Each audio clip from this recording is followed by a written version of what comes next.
Hello and welcome. We're thrilled to have so many great folks in the audience, both in person and on Zoom, who should already be leading Summer Institute, so let's get into it. I'm Jake Levitin, Program Coordinator of the Institute for Humanities Research and Senior Global Futures Scholar at the Julianne Wrigley Global Futures Laboratory. I'd like to begin by introducing today's speakers. Devoney is Regents Professor in the Department of English.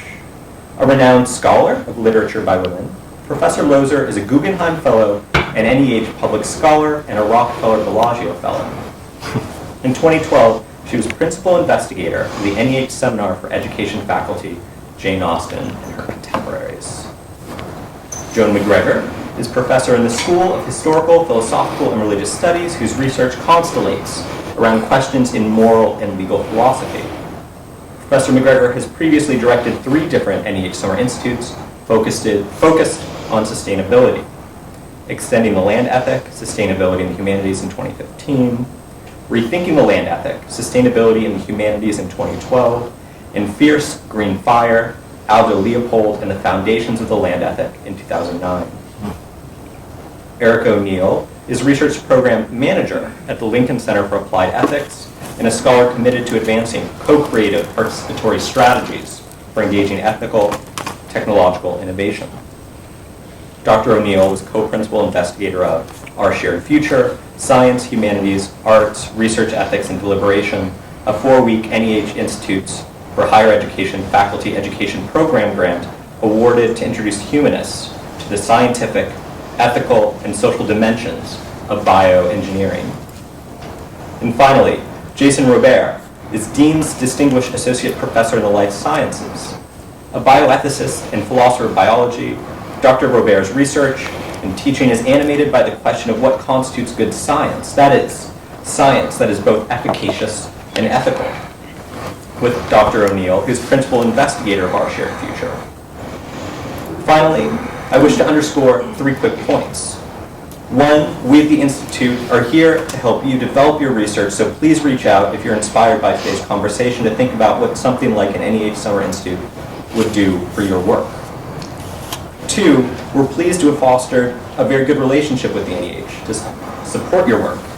And 3, and in a really timely way, the new call for NEH Summer Institutes is live and available on the NEH website today. So with that, I will turn things over to our distinguished panelists. What order are we speaking in, Jake? That's what we don't know. Let's go right to left. So, Professor McGregor. Okay. All right. Well, there's a lot to say about running these. Maybe I'll start out by, so I was working on, interested in thinking about, questions of sustainability, questions of our relationship to the land, and we, kind of animated this, our first one around the anniversary of Aldo Leopold's Sand County Almanac, so one of the things I want to say is that's interesting to me about doing this around issues of the environment was you have to be very clear if your topic has something to do that's politically controversial, which I didn't really think sustainability and environmental ethics was controversial, but turns out it is. So we had to, when writing the narrative, write it in such a way that we weren't saying that we should preserve the planet for future generations, but that we were going to explore ideas about what those relationships might look like. So just so you know, a lot of topics can have some kind of advocacy to them. The NEH is very sensitive about that issue because they're worried that that's going to be the one that some congressperson picks up and uses an example of why we shouldn't fund the humanities. So I just say that as a little bit of caution. The other thing that I really want to impress upon you, and we did this with ours, is contact a program officer at the NEH early, very early, and discuss your idea. These people are phenomenally helpful. They're just they're great people, they're smart people, they have PhDs, and they're there to help you. They want to help you, right? So we had a fantastic woman. That she's retired now, but she helped us on all 3 of ours and gave us feedback on our narrative, on our proposal before we submitted it, and you know, it was just fantastic. I mean, she was great. So let me just, you know, be very clear that do that, build up that relationship early, and they'll help you shaping that. Joan, can I interrupt just with Yeah. a comment on that? Yeah. So we didn't do that, and you're so right, I wish we had. Okay, yeah, Because I think it would have really changed, I mean, it wouldn't have changed the narrative, it just would have changed how we designed the 4 weeks and how we actually delivered Yeah. content. This was, you know, we were imagining things, and having actually help Yeah. from the program officers would have been great, so I think Yeah, that's terrific they've advice. had experience, they know, you know, what works, what doesn't work. Yeah. And that's the other thing, we decided to do ours 4 weeks. The other thing is, that I guess different from some, we explicitly made ours interdisciplinary. So we were calling from people from the humanities. So, because part of it, you know, I've had a mission for many years to try to say that the humanities has something to say about sustainability. And so, not that people are listening, but there's a lot of great humanists out there working in that space. So we kind of designed it around, you know, kind of history, philosophy, religious studies, indigenous studies. Am I missing some English? Yes, English. I mean, so, you know, kind of narrative. So, you know, we made them very explicitly. So 4 weeks worked for us because we kind of spent 1 week on each of those.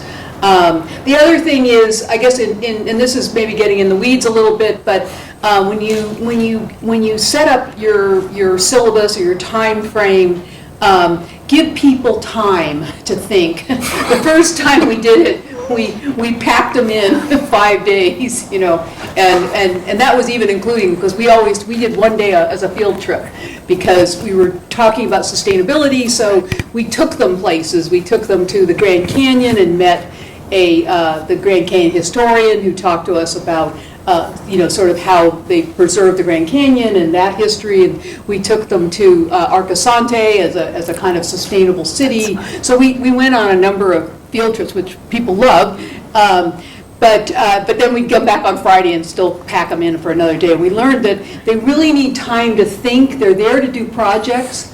Either, you know, develop teaching projects or research projects. They need time to reflect and think and read for your, you know, for your seminar, right? So make sure you give them time. We learned that, and then the other thing I guess I'll say is we decided, since we live in Phoenix and it's very hot here in the summer, that we did our first one in Prescott, and we aligned with Prescott College, and then we did the second 2 in Flagstaff. And worked with NAU, and NAU was a great partner for us.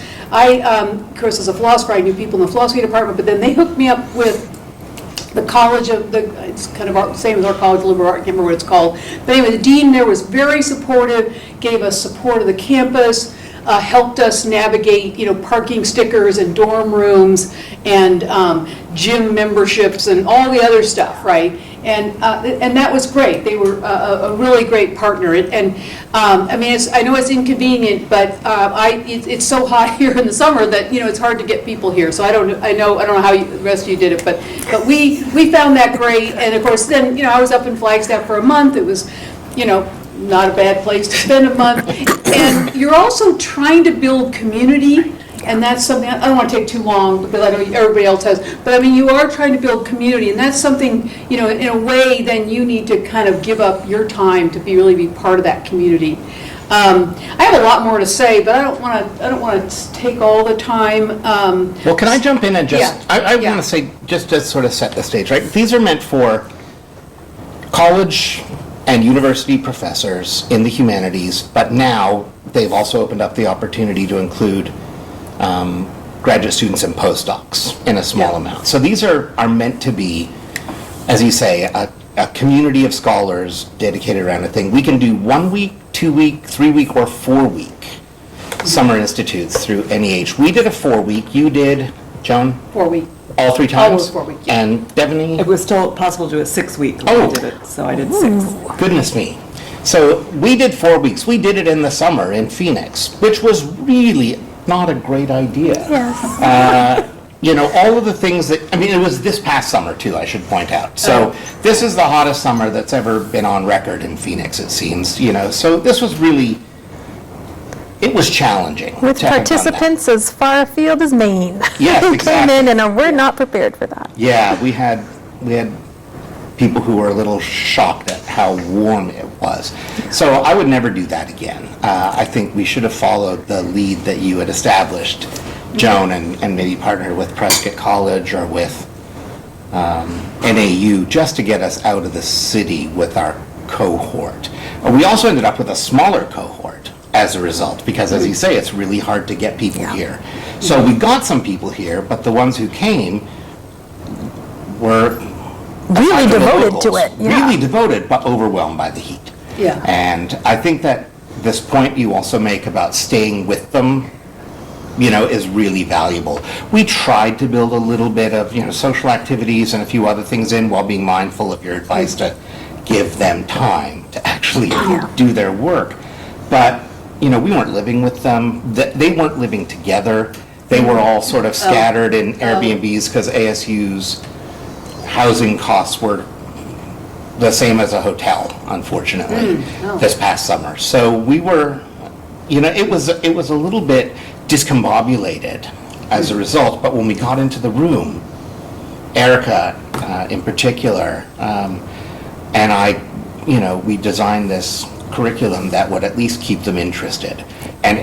So that's just sort of the bigger logistic. And that's one thing about the NAU, they have different kind of dorms probably as we do, and they do have some that are like set up with kitchens and, and they were all together. I actually I rented a VR because I wanted to be able to bring my dogs up. No, of course. But still, we did a lot of evening events, we did happy hour. The other thing that we did that really made us, the local people like us, is we were bringing in all these top people, writers, top philosophers, top, we set up a once a week a public lecture. So we were using Northern Arizona Museum, which is a beautiful space. And so the community really liked us, and so then you kind of ingratiate yourself with the university and the community. And so the town, we went and met the town of Flagstaff people, and they were giving us all kinds of perks for our people because we were sort of giving them something. We thought we're giving back, and we thought it was, and NEH really liked that. In fact, nobody had ever done that before, and we did it with all 3 times, and it was great. So then you had this evening lecture with this scholar that and these are people that. Like Linda Hogan, who's a really well-known, native writer of the environment, and we had Gary Nabhan, and people that people in the community might know. Some they may not know, but people came out for them. So and they were members of the faculty, or members of the. If I might, I think on this note of public impact is the sort of perfect point to transition to publicity. Okay, yes. I just want to make sure I'm within my time, Jake, so I'm starting a little time for myself. I think I was asked, I haven't done it 3 times, and I haven't done it recently, but I have been involved in this program over the years in a number of different ways. First, as a participant, very early in my career, then as a director in 2012, and after that, as a panelist or a reviewer for this program. So, and maybe some of you, others of you have done that as well. So I've seen this program in various iterations and been a part of it in those ways, and would be happy to say more about that to anyone who's thinking of applying, and I would be happy to share my narrative with anybody who's thinking of applying. But I can say that this has had a very positive impact on me professionally at all of those stages, and I would encourage someone for whom this is the right fit to seek out this opportunity. I think it's pretty amazing. My experience as a participant was when the program still allowed people to go abroad. So I spent 6 years in the UK under a director there. That's no longer okay. Now it has to be US based. Did you say 6 years? 6 weeks. Okay. 6 weeks, sorry. Maybe I did say 6 years. It'd be nice if it were 6 years. I agree. No, six weeks abroad in the summer of 1994 under Director Paula Backscheider. That was nice. a formative experience. And then I was, in 2012, I led Jane Austen and her Contemporaries when I was still employed at the University of Missouri. That was 6 weeks, as I said, it was still allowed. It was in-person, residential summer. They all lived together. It was 16 of them. Most of them were college and university teachers, but of course the program also allows for K-12 projects and programs, and the people I know who've done those have said very positive things about that as well. Since I've applied, they've shortened the length of the application. So if you would like to see my narrative, it was 20 pages, and now I think it's only required that it's 10. But the narrative itself is the most important piece of the application. And I would recommend that anybody who is going to look at the examples online very closely as models for that particular part of the application. I also should add that I didn't know I wanted to do this. They were in 2011 or whenever it was looking to develop in a couple of areas. So I actually got a call from the NEH saying your name was on a list of people that we have been said should potentially think about applying to this program. So I was got to have that first conversation Yeah, that feels with good. somebody in education programs saying, here are some ideas. And she was able to say, this would work, that doesn't sound like it would work so well. And then she did very much encourage me to send in a draft. And I think anybody who does this, you want that draft information from them. So, I think as you do the narrative, you need to include everything you're going to be doing in the classroom. They want to know exactly what you're doing over those weeks. So, like the most detailed syllabus you've ever written. And I know most of us, when we do syllabi, we say, we'll be reading this day. And, we don't necessarily sketch out narratively what we're going to do. But they like to see what's going to be happening. They want to be able to envision themselves or allow the participants to envision themselves in that classroom. So after the brief rationale for the subject of the Institute, then the narrative syllabus, what will happen each week, virtually every class. Use the keywords that they ask you to use. If it says this section should be about, first of all, humanities is a keyword you should use repeatedly. But if it says this should include something about your organization or about the delivery, go ahead and use those exact keywords in the narrative so that when someone's reviewing it, they can't say, but no one said how this was organized. You could say, yes, it is right there on page 3. They say organization. So, these kinds of things seem obvious perhaps to people who are very experienced grant writers. But if you haven't done this before, please make sure you are hitting all of your categories and your keywords. Joan and I were talking a little bit before we got started about sort of why does one do this and what are the kinds of labor that come out of it. The kinds of things that come out of it are getting an opportunity to have an impact on teachers who are then going back to their classrooms. So by teaching the teachers, you are actually reaching thousands of people rather than dozens or hundreds. And so I think that itself is really crucial about this program. And I think you have to want to be a mentor, because the most important part of this is not only teaching content or getting a chance to host great speakers or going someplace fun for the summer, but making genuine connections with people who are probably junior to you. Most of them were junior to you in the profession, and helping them reinvigorate or invigorate their classroom teaching. So I think that part is why you would do it. You probably won't do it for the glory, because I don't think there's much glory in this, frankly, sadly. No.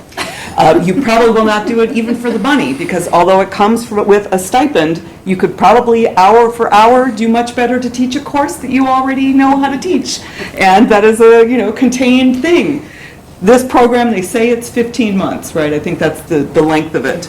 But Joan and I were describing how many people we've written letters for in the years since we've done these.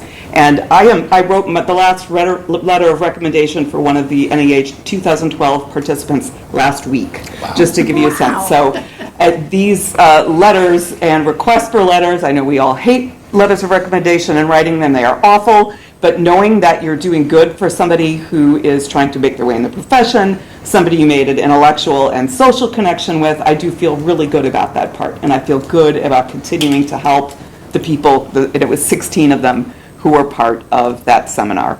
So I think I could say more about the reviewer experience. If you've applied before for an NEH grant, you know that it's very panel-oriented and very numerical. So panelists are asked to look over an application and give it a 1 to 5 rating, 5 being the best. 1s you almost never give unless somebody basically didn't put their name on the first page or something terribly egregious. 2s are sometimes given, and you can basically have your entire proposal tanked if somebody gets mad and gives you a 2, I think, it's just over for you that year. And I'm sorry that you got that reviewer. Ask for the comments afterward, which you're allowed to do, and see why somebody dinged you. So if you're in the 4-5 range, what they used to do is have you come in person, and in person you would sort of fight out, dog and pony show, horse trading for the ones that could get closest to the 5, because those were probably the ones that were funded. And we would have conversations about what the various strengths and weaknesses were of these 4s, 5s. Occasionally a 3 might sneak through, but mostly the ones that we were arguing about were the 4s and the 5s. And I do remember one little anecdote I want to tell, a great application that did ultimately get funded, so I hope I'm not breaking confidentiality to describe this a little bit, but it was about Dickens. It was about Charles Dickens, and the idea was to do a kind of Dickens intensive. And there was somebody on the panel who was very concerned that Dickens' most famous work was A Christmas Carol, and that this therefore might be advocating for Christianity and Christmas. And those of us who do British literature are like, I'm sorry, like Dickens is a whole lot more than Christmas Carol. Like I felt like I didn't even want to have this conversation. I'm in British literature. What are you talking about? Like Dickens, But for this person on the panel, Dickens was not something that he did, and it sounded too Christian. And so we had to draw in one of the people from the NEH and say, does this present a problem from your perspective in terms of religious diversity? And does the application seem as if it is too much being a proponent of a particular religion, a religious perspective? And the NEH fortunately talked the person out of this and up the score, and happily 5, it got approved. So that's my 8 minutes. I will stop there, but there's so much more. Yeah, just to weigh in on that, because I've been on the panels too, and what's amazing about those panels is, first of all, they're not in your field. They're not even close. Maybe there's nobody close to your field, even in your discipline, right? And so you'd have to write the narrative with that in mind. But but these kind of things. So I know I was on one panel, and everybody was saying something good about this one proposal that I just thought was like, this is kind of like intro to philosophy, And so, those are cool topics, but take an intro to philosophy class and you'll get them, Whereas, so it was surprising. I mean, it didn't go anywhere, but and I happen to be on there, but it did make me see that, yes, the kinds of things that can come up are surprising. So I guess, too, if you do it, do it, but if you don't get it, don't let that stop you. It could be a bad panel, a bad year, one person who was the roadblock. Yeah. Reapply. Exactly, yeah, definitely, always reapply. You've written the thing, reapply. You've written the thing and they've given you feedback on it, so reapply. So, Jason, you and I can talk together because I love that idea. We were on the exact same proposal. Our shared future, where shared was an acronym for Science, Humanities, Research, Ethics, and Arts, Research, Ethics, and Deliberation. I can no longer spell shared, but all of the letters and words are there. And we had a really interesting 4 weeks, not only because it was in Arizona in the middle of the summer here in the Valley, but because we wanted to get humanists into a biology lab so that we were bringing humanities into science in a way that's sort of different than how it's usually cast as like, oh, we need to bring ethics into the lab. We wanted humanists to actually feel like they were part of the scientific endeavor. Do science. Yes, do science. How do you do science? So maybe just a bit of the background.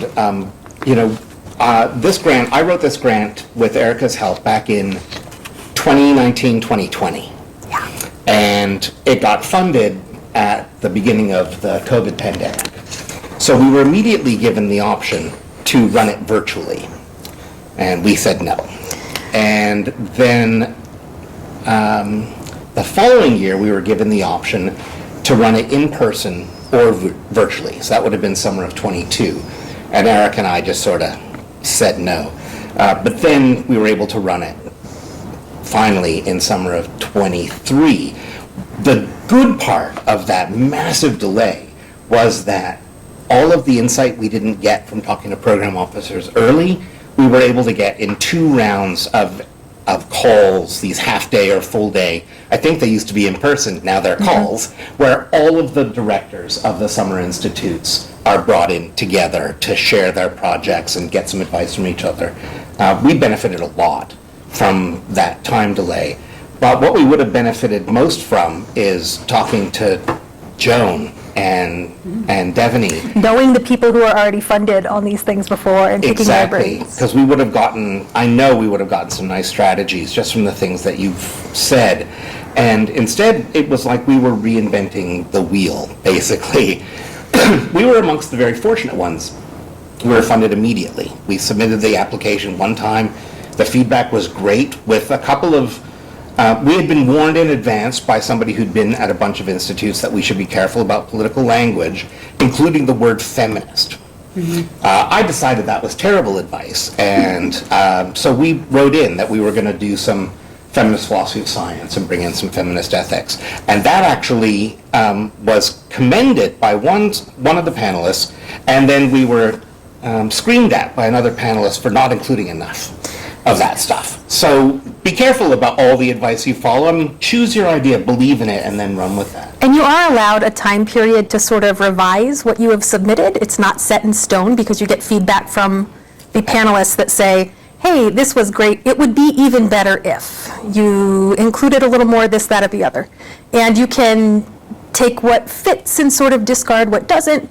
But that was really helpful and edifying to get that sort of feedback. Agreed. And, you know, one of the things that was funny about it for us is, as Devoney was saying, you get to this point where you have to build the most detailed syllabus you've ever designed Yes. for submission. But as I say, we submitted this like in February of 20, and we ran it in the summer of 23. So, to be honest, I was surprised at how detailed the syllabus was, and I was surprised at how good it was, what we came Yeah, up we went with. back and we were like, wow, past us did Yeah, really we well at really- sketching this out. So our focus in this was on building the confidence and competence of humanities scholars who teach non-humanities students, like engineering students, about some aspect of their discipline.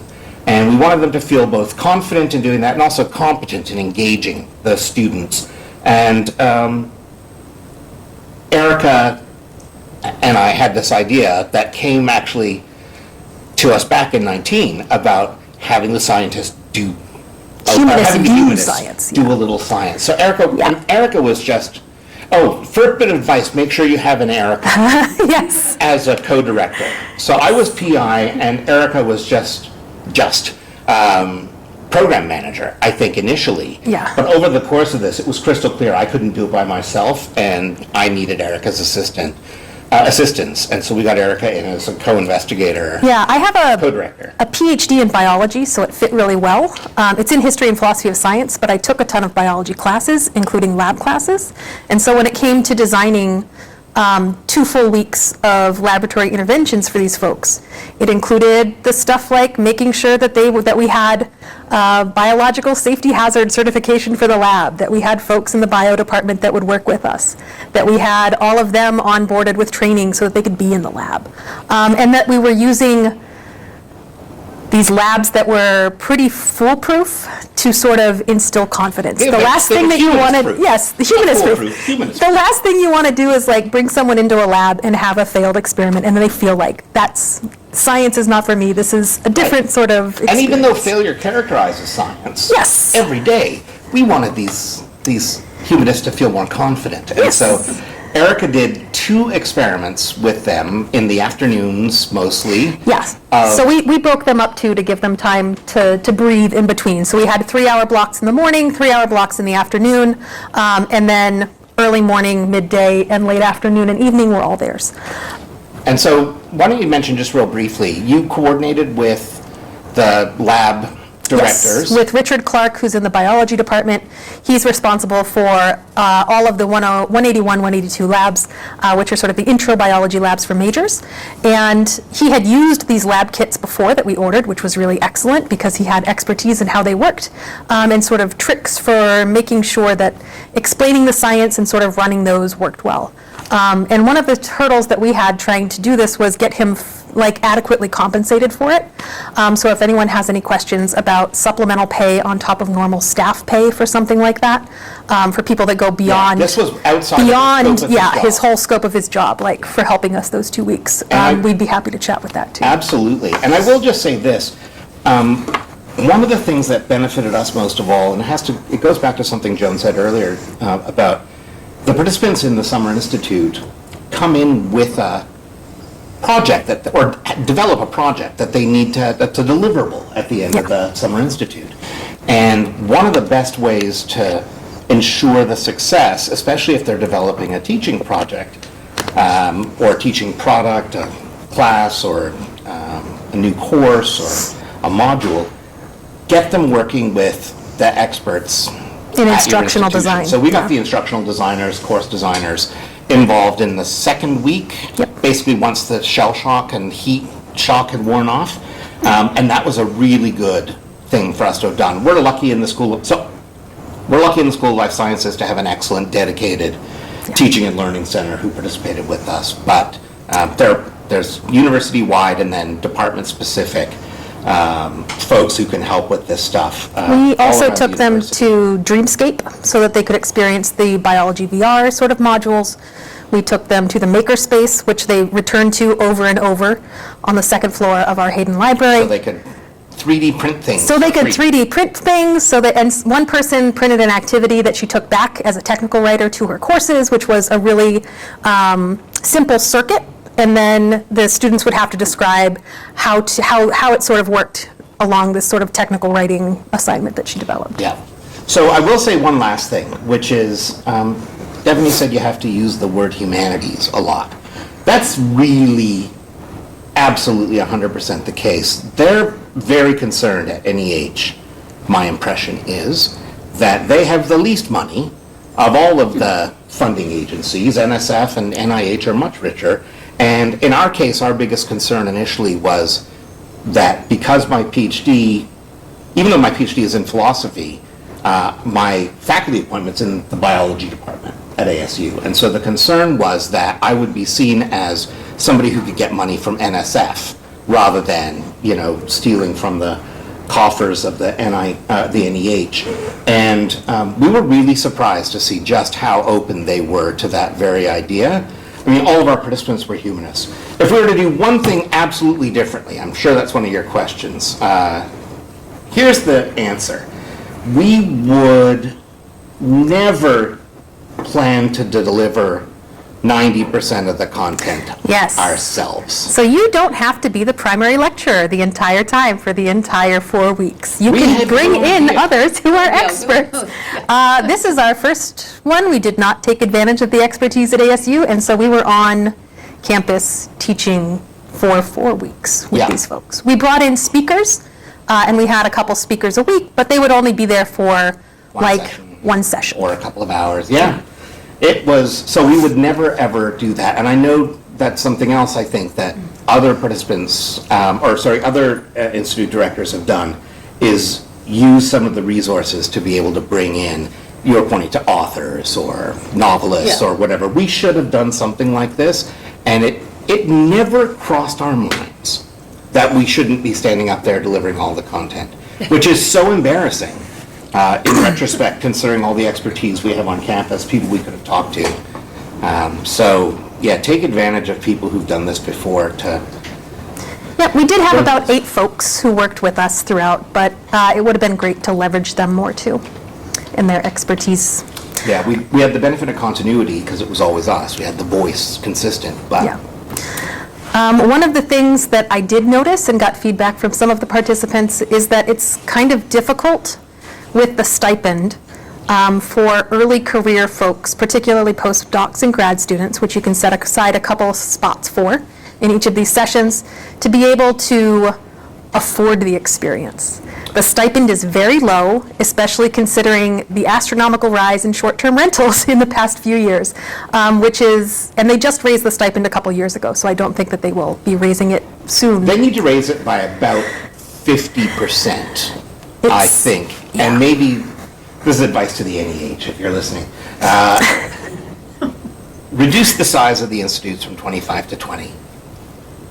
tack that extra money onto more money in each stipend. Because the challenge is, people who participate. So you've got the faculty who run the thing, and then you've got the participants. And the participants get paid $3,500 for 4 weeks if it's a 4-week one. And they get paid prorated. after. And they get paid after the experience. So if you're coming to Phoenix and we ask you to book an Airbnb in May for a month, you're going to be out of pocket for that full amount, plus plane ticket and so on. So we were really concerned that would discourage some people, but we are incredibly fortunate. We ended up with this small cohort of postdoc and 2 PhD students who we introduced to each other. We introduced everybody, and they all lived together in a house just on the other side of Tempe Town Lake. They took an Uber in every day, and they were amongst the most sort of engaged, and I think in part it's because they had the chance to create that exactly. community by living together. Yeah, so if you can be strategic about that, that's an awesome way to get them sort of talking, not just between breaks, but sort of At night. all around, yeah. My group, they were like, it was like camp, they were together at night, drinking and, cooking together and, just kind of became a community. And so then they're all, I love that for you. no, it's interesting.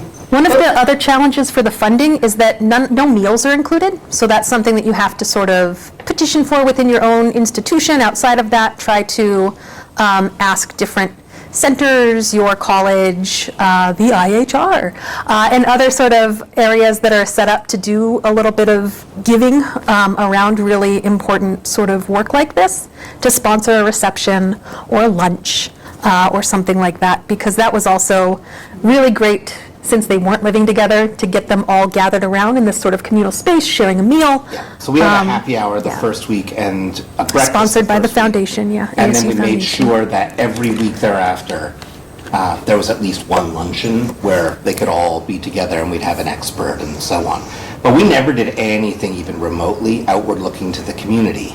Our impact was thought of in terms of, as Devoney said, teaching the teachers who are then going to go out and teach hundreds. So one thing I really like about what Joan was suggesting is there's an opportunity with these to be a little bit more savvy, a little bit more public facing. And so I love this idea of having one of the faculty participants do a public lecture. So yeah, great. You've given us so much to think about, from the conceptual level to the granular level. So I think it's a really good opportunity now to move to questions. For those of you in person, this will of course work normally. For those of you on Zoom, you can address your questions to our panelists either by the Q&A, or the chat has been enabled for you as well.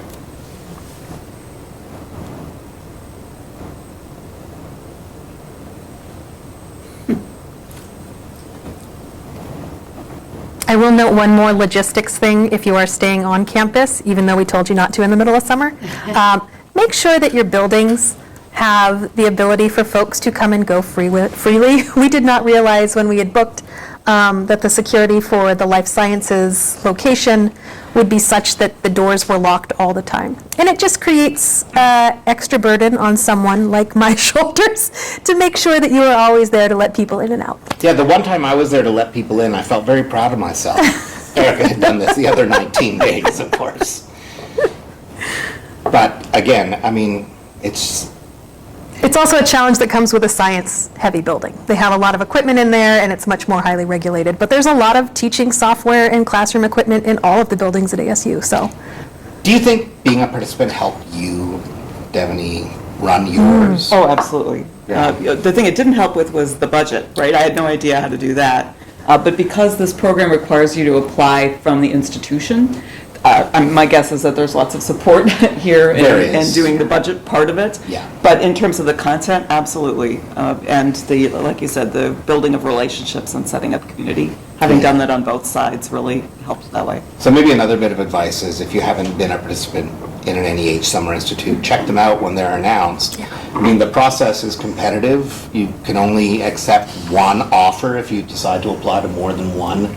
And are admitted to more than one. I mean, they really want to get humanists involved in these fascinating projects. And So take a look. There might be something of interest for you, and that's true whether you're a graduate student, postdoc, or faculty member. On some of the calls, there were struggles with getting the full number of people enrolled in all of those spots. Like, we only had 10 out of the 20 that we were offering. So you have a pretty good chance if you're in a more niche field of being a competitive applicant too, so it doesn't hurt to put one in. Whereas I think we had 3 times more than we could take the year Yeah. that we offered it. And they also ask that you come up with a selection process. So Yes. that's part of what you need to put in your, Absolutely. Information. Again, feel free to borrow from, I mean, I'm happy to loan mine. I'm sure, Joan, you're yeah. the same way. Yeah. If anybody wants to see what we put in our narrative about some of those particular things, like what the selection process was, we Yeah. changed our selection Yeah. process. But what we did, I should point out, is we had the director of the IHR as one of the members of the selection team. And when we wrote the grant, eons ago, that was, I think Sally Kitch had just stepped down, so we had Sally Kitch. But then, this time around, it made sense to have Ron Brolio be our committee member as part of the selection process. So trying to take advantage Yeah. of our local And, expertise. you know, maybe to go along with that, we didn't do it our first time, but we built in to our next two of hiring a student, a graduate student, to help us with some of the logistics beforehand. And then we hired a student during the institute, and in that case, we hired, you know, like a NAU student to help as a kind of a runner. You know, if something comes up, they can do something. So both of those, you know, build in, because there's a lot of just kind of like work that's, you know, and it's nice to have somebody. Something like, will come up. Yeah, yeah. When you're Erica running, did when you're all running that it, work. there'll be lots of things. But even beforehand, there are things that having a student that can help you manage, because you get, Oh, yeah. you know, we had 25 participants, but we had lots more applicants, and just sort of managing the files and, you know, just doing all that stuff. And of course, it's a good experience for like a graduate student, and you can build a lot into this. I mean, that's where, like, you know, we had kind of principal faculty each week come in, and, you know, like, there's a lot of expertise out there. Yeah, I don't, you know, I'm not an English professor, and I don't pretend to know, you know, or religious studies. So it's like, and it's great. You get these like leading people. They love to come. You get to, you know, interface with them, and you build all that into your budget. The Yeah. budgets are, you know, well, when we were doing it was around $200,000. It's now you know, $250, I think. yeah, and so we had the money to pay them. Your stipend is fixed no matter what. It's not like if you save money on that and you get more money. You know, it's a great opportunity for you too to bring in the people you always Yeah. wanted to talk to and stuff Exactly. too. So that's just another suggestion. Absolutely. Love that idea. And I will point out, we did try to hire graduate students or undergrads to help us, but the timeline was so extended for background checks that we couldn't make it happen within the time frame for us. This is why Erica had to do so much. I think we might have a question. Yeah, we have a question from online attendee Laura Turch. She asked, what kinds of feedback from participants was most surprising and useful to you? It's a great question. are you talking about the evaluations they do afterward? Yeah, there's a Is that what requirement Laura's that asking? every participant evaluate the institute, or we need to collect these, so. Hi, Laura. Yeah, I mean, the thing about those is they're incredibly important, because if you ever apply again, you have to include all of your evaluations. So I don't know if you know that little wrinkle, but I got, I think, very valuable feedback in understanding the ways that the community building was just as important as the content, and the kinds of connections that were made among peers were absolutely crucial to the success of the experience. And I'm not sure that I should have known that, but I'm not sure that I knew that that was going to be what they were latching onto and evaluating afterward. Not just what I learned, but who I met. Interesting.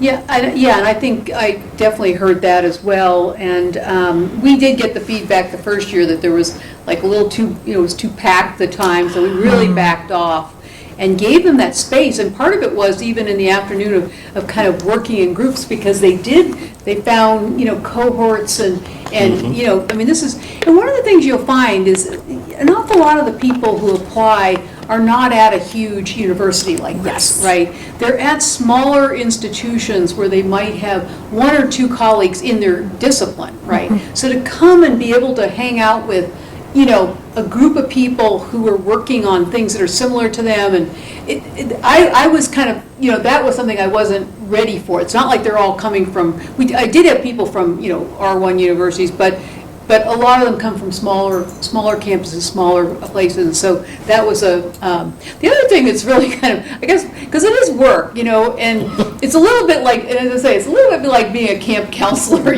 sometimes. But so you kind of think like, why am I doing this? But the feedback about how moving the experience was for them, it just, you kind of think, wow, like people just, just it really changed a lot of their, their kind of their careers, and just meant a lot to them. I mean, so that is, that was surprising. I mean, I was kind of, like you had that The experience. camp counselor part, yes, Yeah. definitely. Yeah. And University of Missouri had this great place where all of them could live together. It was basically a house that, a dorm house where they could Yeah. all live together. Fabulous. We couldn't have Yeah. done better than to get the Yeah. university to agree to let them have this as a reasonable rate. ASU should do better on this. But I think the Yeah. part that surprised me was they said, we can't see very well in the rooms, like we can't see our books. So I found myself going to Walmart and buying, $7 desk lamps Yes. because they don't have cars. They don't have cars, And, so yeah. that's We when I went to did- Target up and, So I did feel like a There's camp a counselor. run to the Target to buy a bunch of supplies. I think we were able to charge it to the grad, but anyway, whatever. I would have done it even if we Yeah, weren't. we had to buy a rug up in Prescott because the room was too echoey. So yeah, you end up doing some things a little surprising. Yeah, so more about it not being glamorous, right? Yeah, exactly. Yeah, no high level philosophy there, but So I had two things that surprised me. The first was the number of folks that took it not only as an opportunity to build curriculum, but to build administrative sort of reimagining around what they were offering in their department or their center, which was really great. And the other was that they felt confident in science and sort of understanding the scientific process and how laboratories really work, and that was the goal. That's the goal. So that's great. And I know we didn't get into any of the nitty-gritty, but, as one of our scientists said, all you do as a scientist these days is you order some kits and then you follow the instructions. That's not quite right, but that was what we had our people do, and they were doing science. I mean, Yeah. they were doing CRISPR-Cas9 Yep. genome engineering. Making bacteria glow through Yeah. bacterial transformation. It was very cool. It was. I was just impressed by how committed people seemed to be. We did have one person drop out at the end of the first week, a local person, who said he thought it was going to be something completely different. No idea what he thought it would be, but he backed out. Which is the cautionary tale that the NEH gives you for not awarding stipends ahead of time, because then you have to track that person down and secure whatever prorated amount was due to the NEH afterwards. So in his case, he got a check for a week. Yeah. Everybody else got a check for 4 weeks. And then we returned $85,000 to the NEH, or we're in the process of it, which is the stipends for the people the spots we couldn't fill. Right, because that budget includes what you're paying people. I think Up that's to 25, yeah. People think, that's this enormous amount of money that you're spending, but in fact, it's committed a lot of it to Immediately, like participant salaries. Or 25 times, 3,500, 3,800, whatever it works out to, ends up being, a third or more of the budget right off the top. And you can't touch that. It is in a separate little pool in your budget, It's in and a separate account even, Yep. because it's subject to different federal rules for how much administrative tax gets charged by the university. It's but you know what, the best thing is, and humanists are always scared about this, but you don't need to be, we've got these excellent research offices. Yes. And the IHR has fantastic folks working on all of the sort of pre-award stuff, which is what you need to do to get your award actually submitted. And then there are excellent people on the back end, the post-award people, who are the ones who help you spend your money in accordance with not just the university rules and guidelines, but the NEH rules and guidelines. And I think ASU has done a terrific job, actually, of managing those research offices and staffing them really well, so that we're all very well supported and we can spend our time doing the work, which is what we actually care about and are capable of doing. By contrast, my first grant, I actually had to, this is back in 2000, I actually had to go to Kinko's and photocopy 10 copies of this 220-page application and then assemble them and ship them and run the budget and everything all by myself. It's not like that at all, which is really good, so don't be scared of that. Another comment? Yeah, that's from William Hagbard. He said, thank you for the very helpful discussion. I will be hosting a Summer Institute in 2024 on the Tempe campus, and I was wondering if you can speak a bit more about working with SU housing and helping participants find affordable air-conditioned housing. Thank you. I mean, the first thing to do is to check with university housing to see It's really what's available. difficult because they don't make the housing available until 90 days before. You can't even apply until 90 days before if you're an individual. And we had a hard time trying to reserve a block of rooms because of the restrictions on the housing, because you're competing with anything else that's also happening at the university. So contact them now, would be my advice. Contact them now. And if you can get a group booked, Yeah. a block of rooms set aside, do that. Erica and I would also be happy, sort of offline, to connect you with the right people, because you're going to need to get sun cards for participants, and you're going to need to get access to the gym, as Joan was saying. With a library. That seems much. Yeah. It seemed, the way Joan described it, it seemed NAU was much more suited to being able to help with that, whereas Erica had to do a lot of digging around to find out who the right people Just were reach out to get me. things done. I'm happy to help. Yeah. And I would also say congratulations. Yes. Absolutely. But I think this is not from my experience here, but elsewhere. I know the university likes to brag about you having gotten this funding, which is wonderful. So I wouldn't hesitate to go not only to chair level, but dean level and provost level and say, we've had challenges in the past with making people happy this way. We want to do these in the future. Ask for help higher up. Great Good suggestion. idea. Also, connect them early on, because if they can share housing, if it's not something that's possible, that was a really, really good thing for the participants that took advantage of it in our cohort. Yeah, in our case, what people did is they effectively, as soon as we admitted everybody, as soon as the selection process was over, we connected everybody with each other if they wanted to discuss the possibility of housing together. It turns out only 3 of them housed together, but it was a fantastic nugget of people, really.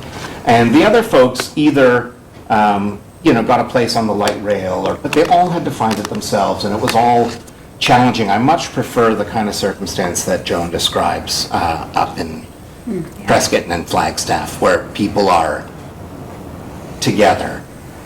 So insofar as university housing or the Honors College or anybody can be on board to help with that, make those connections now and see what you can get done, and reach out higher if necessary. Well, we are at time, so I want to thank our you need to 4 go. extraordinary panelists. And we look forward to seeing what institutes you all propose.